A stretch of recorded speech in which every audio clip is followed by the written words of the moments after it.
Hey, folks, welcome to the Conversations Podcast. This is your host, Hussein Elmar. In this episode, I got to talk with Ben Rhodd. He is a Native American Baha'i living in South Dakota, and I was actually out there for a ceremony that I was invited to. It's called the Welcoming Back the Thunder ceremony. It's a Lakota ceremony that's done right around actually the time of the Baha'i New Year, so around March 21st. I think it's during the spring equinox. So it was a really great ceremony, and then I got to see a lot of friends because I did my year service.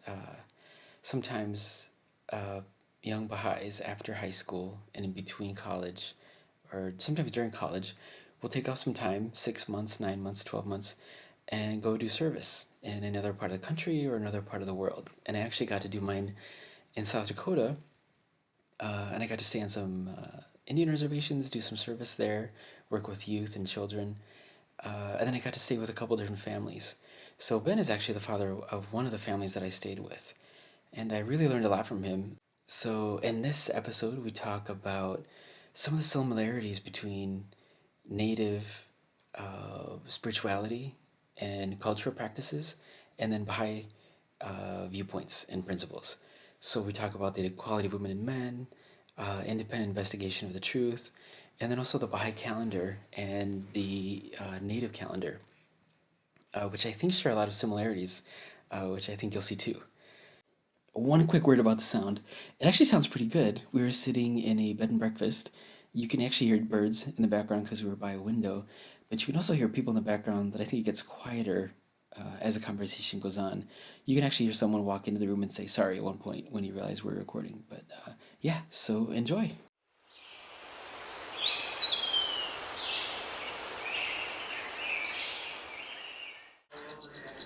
I'm recording. Oh, okay. So, All right. well, one of the things I was thinking, well, there's a lot I wanted to ask you, but we don't have too much time. Otherwise, it could be 10 hours. Or so. Yeah. I remember one thing I've been thinking about is, how in the Baha'i writings it talks about how native peoples can illumine the world. Right. And I feel like I'm kind of slow to understand stuff sometimes. But Yeah. I realize one of the things that really stood out to me is that my understanding is part of why that's true is because a lot of native cultures, they've believed oneness of God, oneness of people, oneness of religion, equality for thousands of years. Yeah. It's not a new thing, No, it's not. Yeah.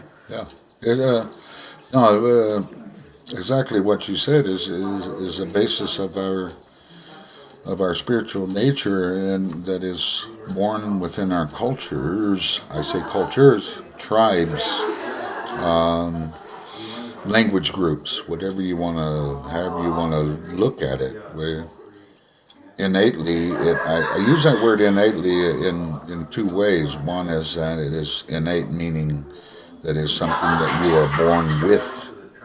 But then on another level, to use the word innately is to be born into. So we are born into that with, in that sense,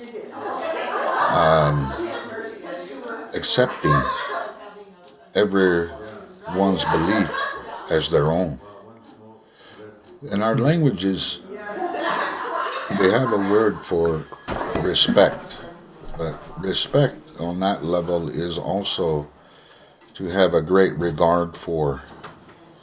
So we have a regarding is within our nature and our language and our songs and our traditions and our customs, that we are respecting of another human being. That's one of the first things that we are taught from the time that we are held and we begin to walk, to respect. So from that, when another person that comes who is of a different tribe or a different moiety, if you want to call it, a different totem, all these words that the anthropologist uses, it doesn't matter to us. We see that person in their humanness, in their being a human being first, worthy of respect as a human being. We can say, well, that's an enemy tribe. Yeah, but the greatest part of that, in that saying that's an enemy, due to some conflict of the past or something that has happened in the near present or the just recent past, we still respect that other human for their humanity and their belief. We did not desecrate each other's places of belief. We respected them and we avoided them. When we came upon them, we would move around where another tribe had done something. Because we all knew, in that sense, we were part of a greater wholeness, the wholeness of creation. So to desecrate someone else's place of worship or belief was to create injury to ourselves. So we didn't do that to each other, whether it be a place of the dead or it be a place of ceremony or a place wherever that place may be that tribe held dear to themselves. In that sense, then, we did not create a dichotomous competition with one another for converts or for a number of people to believe the same way we did. You were born with it and born into it. That was what your people were, or how they were and how they functioned within the greater creation. So we didn't look at it as a competitive and arena that we would be, or venue that we had to have someone believe the same as we did. So when it was left to the individual, even as today, where if our child, one of our children, for instance, wants to go and feels very comfortable being in a church, okay, we will say to them, okay, my girl or my boy, it's up to you. And that is one of our greatest strengths on that level, is that we leave the responsibility of the decision making to the person. That is respect for that person, not trying to overcome or tell that person what they should or should not do. It's up to them. When we tell another human, you have to do this or you have to do that, using that word, you have to, no. We don't do that, because respect is at the foundation. That little human being, that young human being, that younger in that sense of seeking their journey path human being, we let them have their heart, mind, body, and spirit, and that we respect them for having that. Well, God granted that to that little human being. So who are we to overstep that? We guide them with stories. We guide them with songs. We guide them so that they develop with that heart, mind, body, and spirit. They develop themselves. And then what they want to do, that's up to them. So we do not seek to overstep that with that child. So, excuse me, when we try to make our young believe the way we believe, then we have stifled the potential for that individual's growth. We have to be careful of that. Leave that choice to that child. It'll be up to them what they're going to do.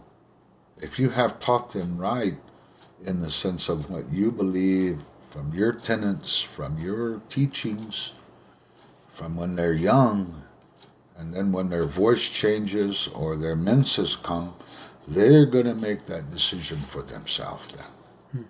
And we give that respect.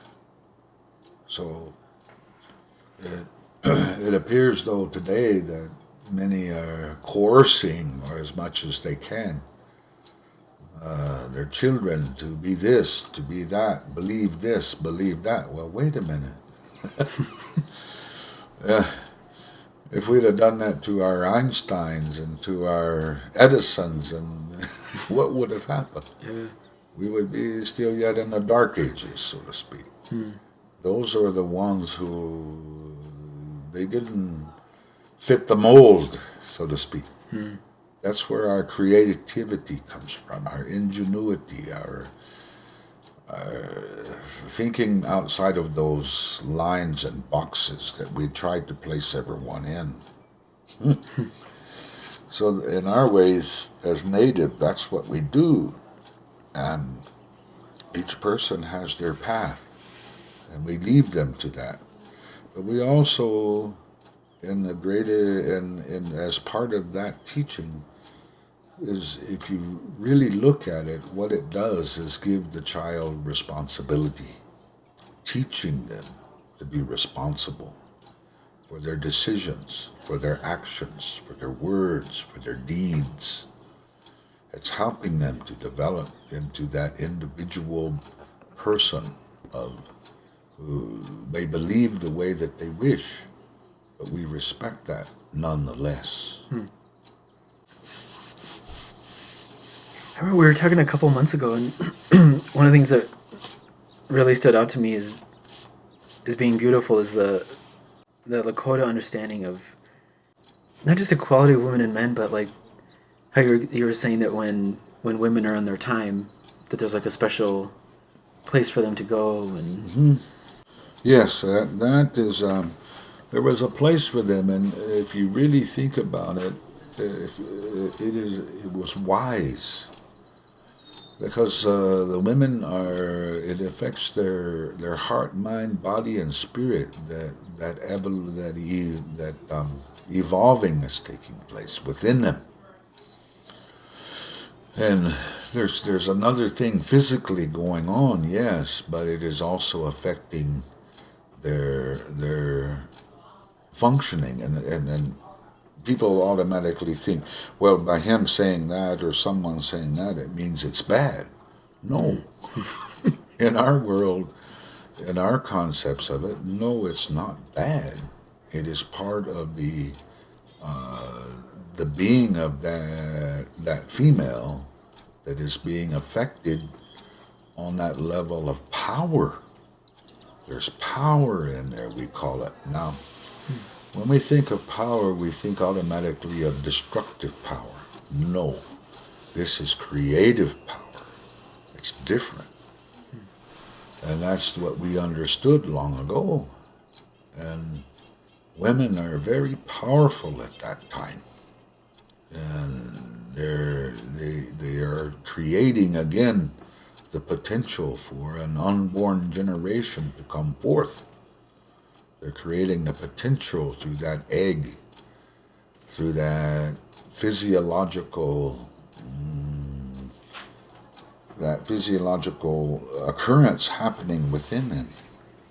So yeah, we would set our women would go from their home, from their hearth, for 4 days or 3 days, whatever their particular physiological need was. They would go from there to a special lodge where the other women would come near them, and women who were beyond their time of menses, who would come and take care of them. And they would be fed, and they could rest, and they could sit and visit and come through that time for themselves. And you think about it, I think there would be a lot of women today who would want, to have that 3 to 4 days or whatever to be able to just be me, to take care of my being, to take care of myself, and then I go back and take care of my family. Because during that time, their sisters and their cousins, their aunties, or whoever would take care of their families, uh, seeing to their needs, to the feeding of them, the clothing of them, taking care of their place. So they were able to.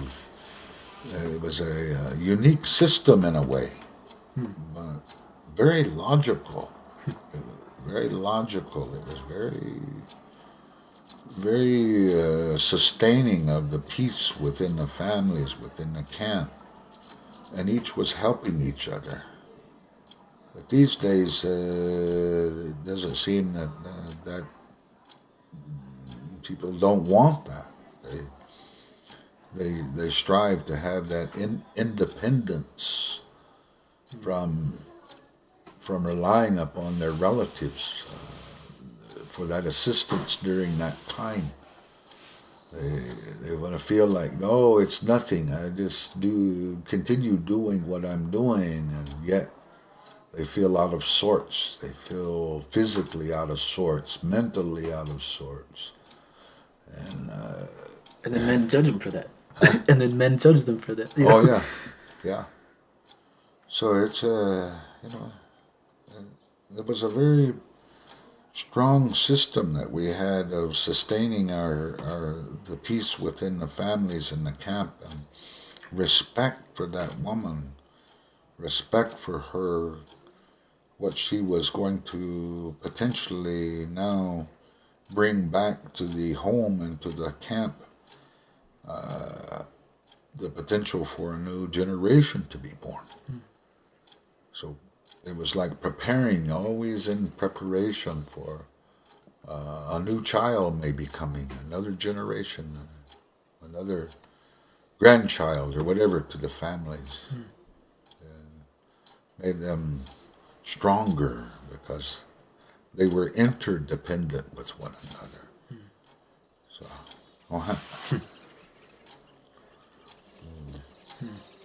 Yesterday at the ceremony we were at, up at the top of Harney Peak, I think his name was Steve. I didn't catch his last name.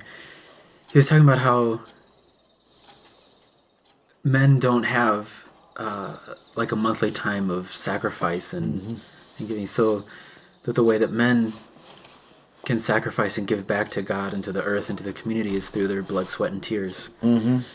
And that really struck me as like a really Yes. interesting view of manhood. You know, it's the full experience, and it's what men can offer. Yeah, it's to give back through that, to give back through our physical, our mental, our capacities as protectors, as to provide, to ensure that the woman is taken care of on that level of not stifling her creativity or her abilities or her capacity for the life that she was given, and we support through our efforts as men to protect that so that she can take care of what she needs on her level of her purpose of being born, whatever that is, to be a physicist, or a homemaker, whichever one. Both. What's wrong with both? You know, people keep trying to make all these choices, calling it a choice, and they're confused. No. The male is there to help with that one who is, by virtue of their gender, is the primary first keeper of the child within themselves, and then as they nurture it as it comes forth. And in its younger, especially formative years. And that woman needs to be assisted and protected from any harm that may be injurious to her and or to the and within in sequence to the child. So through our blood, our sweat, our tears, we mend. That is I don't like the word role, but that is our job. That is what we are supposed to be doing instead of just creating children and then leaving the woman to take care of them. That's not right, and we have to, as men, look beyond where we're at today in the current societal verbiage, vernaculars, and the degrading and non-protection that we are offering to the woman. So our families are therefore getting weaker. We're becoming more disconnected from that interdependent behavior. So we men, we have to reassess what we're doing. And so Native men understand what we are supposed to be doing. And that's being that husband, that father, that protector, that one who's going to ensure that the family is safe and nurtured. But we tend now, these days, our society is so confused about what the role of the male and the female is. So if they would look back at the way that we as Native constructed our relationship, they would begin to understand a way for themselves to be able to recreate again the jobs that each one of us has, that we're born into by, in that sense, by virtue of our gender.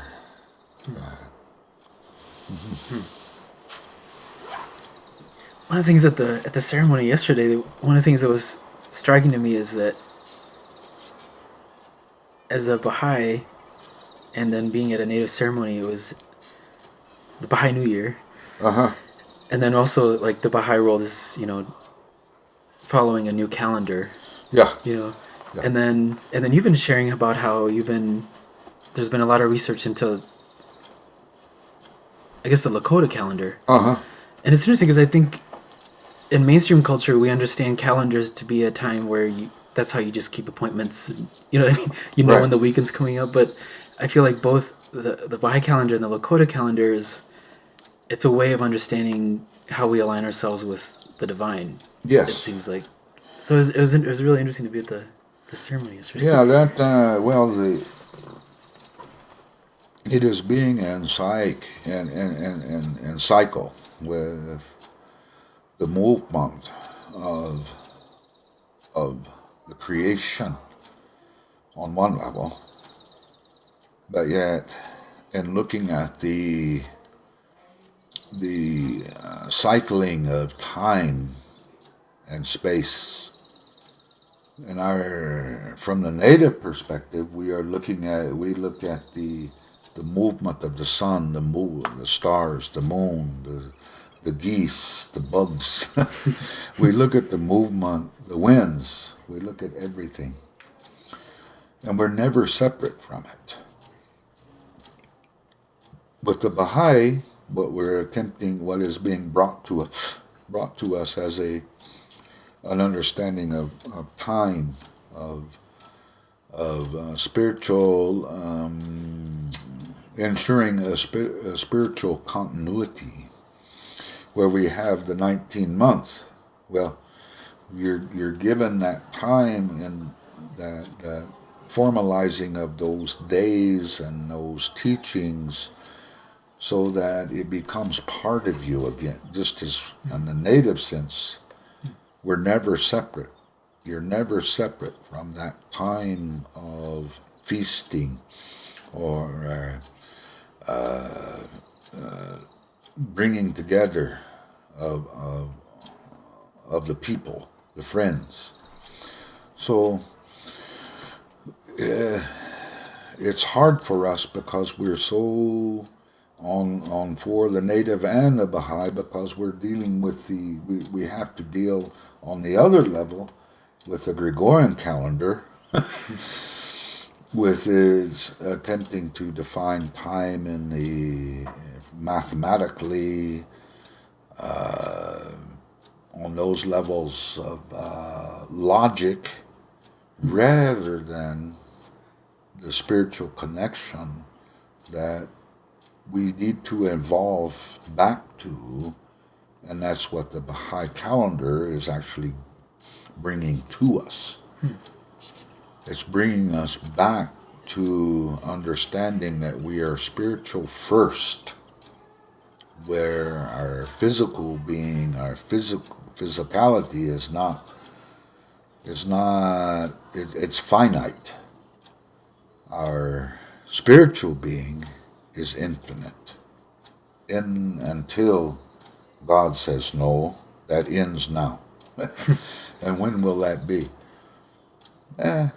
Time becomes irrelevant then. Because as we say from our teachings as native, there is no time on the other side. The other side, they don't have watches or calendars or whatever. Everything is under God's will and movement. So, in that sense of the Baha'i, then, when we begin to understand that that is going to be a way of being and life for our future, we have to exemplify it as well as we can now to our children, so that it becomes part of their being, becomes part of their way of thinking and being, instead of that Gregorian calendar. And yeah, it's kind of funny when you think about it. The majority of the months are named after either after demigods and Yeah, right. and Thor and what? spirits of things back in the past of different ancient cultures. It's kind of interesting when you think about it. So at the time of the Gregorian calendar, they were looking and saying, well, what should we name this moon time? Well, this is the time that so-and-so was upon the earth or was performing some deed or doing something. So let's name it January. Okay, all right, we'll do that. So anyway, it's kind of funny when you think about it. But with the Baha'i, what we're looking at in that cylindrical sense, we're looking at those essences of spiritual reinforcement. Reinforcement each time that we come into a period of courage or of wisdom or of fortitude, or of generosity, whatever the name of the month may be. And that is to place within us the essences of those words meaning into our lives, so that it becomes, in a sense, cyclical, in a sense of how we are developing individually, but then also collectively. So if each person is thinking of fortitude during that month, and you think, well, what month is this on the Gregorian? Oh, it is January. Oh, it is real cold. Oh, it is bitter cold. We must have fortitude to face the physical reality of our world. It's cold. And we must have that strength of heart. We must have that strength of purpose.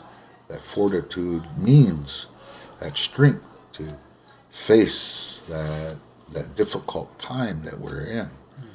On another greater level, but it is to create within ourselves that, in essence, in a sense of fortitude, the strengthening of our spirit, the strengthening of our resolve, the strengthening of our communities, our regions, our nations during that time. So we as native, we look at it and it's logical. It's logical because we had but ours were based out of the animals. Many of our moons are based out of two things. One is the weather itself and what its effects are, or it's based out of the animals, the plants also. I guess about three different things, really. We based our moons out of to understand time. Right now, for instance, this is March 22nd. What is happening is that the bears, from their time of dreaming, are awakening. We remember that. They're waking up now. They're going to bring, we hope, from the time of dreaming because they were a two-legged nation like we are. And although we call them, that's an animal, but we talk to the bears, and the bears used to talk to us and would tell us of their dreams, what they had seen during their time of, you call it hibernation. But that was denoting an occurrence that was happening within our physical world, with one of the beings within it. And so we look at there's a multiplicity of ways of seeing how the Baha'i world and its application of denoting time and space through the Baha'i months, as we call them, but yet in the sense of months, they're not really months.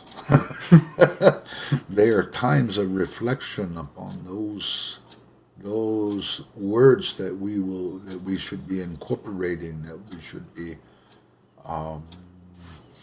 living within our being, within our spirits, within our souls, if you wish, within our logic mind, within our interactions with our world. But we haven't gone to depth on the discussion of what their purpose is in our communities. We are only seeing this is the month of courage, or this is the month of wisdom, or whatever.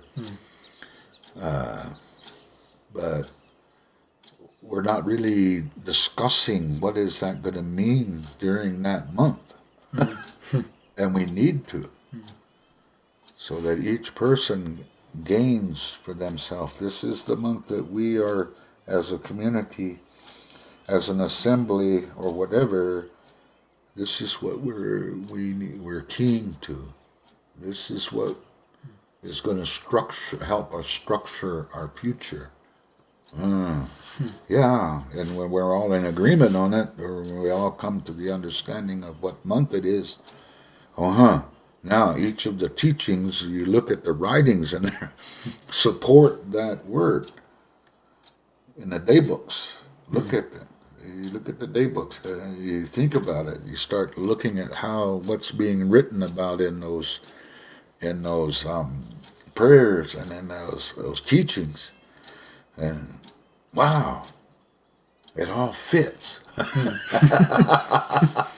Kind of like the bear fitting to time and awakening and bringing something logical into the world. And that's what the bears did for us. It's like right now I haven't heard a meadowlark yet. The meadowlarks are our sign that yes, it is spring now. Until we hear them call, we're very cautious about what we do over time. because in our time, because we're cautious about moving our camp back in the old days until we heard the meadowlark, and then we knew, okay, now the snow is done. Hmm. You don't want to overstep yourself and get caught having broke camp and maybe not having good resources for keeping warm or for food. So I haven't heard the meadowlark yet, so I'm not going to say spring is here. Hmm. Not yet. Uh-huh. All right. All right. Speaking of time, I guess that's it. Yeah, for right now. Yeah. I mean, there's a lot more Yeah. that we need to probably talk about. Yeah. That's good. Okay. Thank you. Uh-huh. Thanks. All right.